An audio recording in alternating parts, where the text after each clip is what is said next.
राधे राधे दोस्तों। अर्जुन को अपनी धनुष विद्या पर अत्यधिक अभिमान था। इसी समय वे अपने हाथों में गांडीव को धारण करके किसी नदी के किनारे घूम रहे थे। वहां उन्हें एक बूढ़ा बंदर दिखाई पड़ा। उन्होंने उन्हें प्रणाम कर पूछा, आप कौन हैं?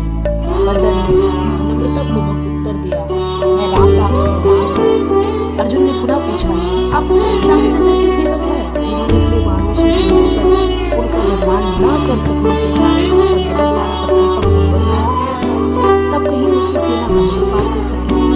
यदि उस समय मैं वहां रहता तो बाणों का ऐसा सुदृढ़ पुल निर्माण करता जिससे सेना सहज ही समुद्र को पार कर पाती।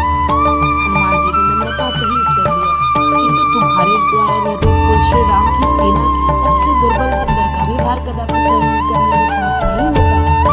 अर्जुन ने कहा, मैं इस नदी के ऊपर बाणों का पुल निर्माण कर रहा हूँ, आप इसके ऊपर कितना भी भार लेकर उस पार चले जाएं।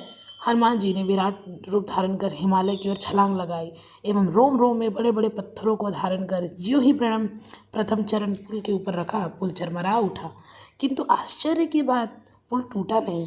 अर्जुन ने डर से कांप उठे। उन्होंने अपने आराध्य देव श्री कृष्ण का स्मरण किया, प्रभु पांडवों की लज्जा आपके हाथों में है। उधर हनुमान जी ने भी दोनों पैरों का भार उस पुल पर रखा, किंतु पुल के न टूटने पर उन्हें भी आश्चर्य का ठिकाना ना रहा। यदि पुल ना टूटा तो भारी लज्जा की बात होगी। उन्होंने मन ही मन अपने इष्ट देव श्री रामचंद्र का स्मरण किया। इतने में उनकी दृष्टि पुल के नीचे जल पर पड़ी। वहाँ उन्होंने जल नहीं वरं रक्त की धारा को प्रवाहित होते देखा।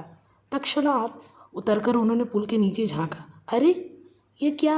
मेरे इष्ट देव स्वयं श्री रामचंद्र अपना पीठ लगाकर पुल की रक्षा कर रहे हैं। तत्क्षण वे श्री राम के चरणों में प्रणत हुए। अर्जुन ने उनको श्री राम के रूप में नहीं बल्कि श्री कृष्ण के रूप में देखा। दोनों ही नतमस्तक हो गए। उनके इष्ट देव ने कहा, मेरे दोनों ही स्वरूपों में कुछ भी अंतर नहीं है। मैं कृष्ण ही मर्यादा संस्थापक के रूप में राम हूँ तथा मैं लीला पुरुषोत्तम के रूप में अखिल रसामृत मूर्ति कृष्ण हूँ। आज से तुम मेरे दोनों ही सेवक मित्र बन जाओ।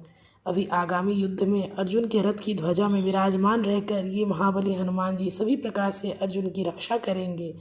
इसीलिए महाभारत युद्ध में अर्जुन के रथ की ध्वजा पर हनुमान जी विराजमान रहते थे।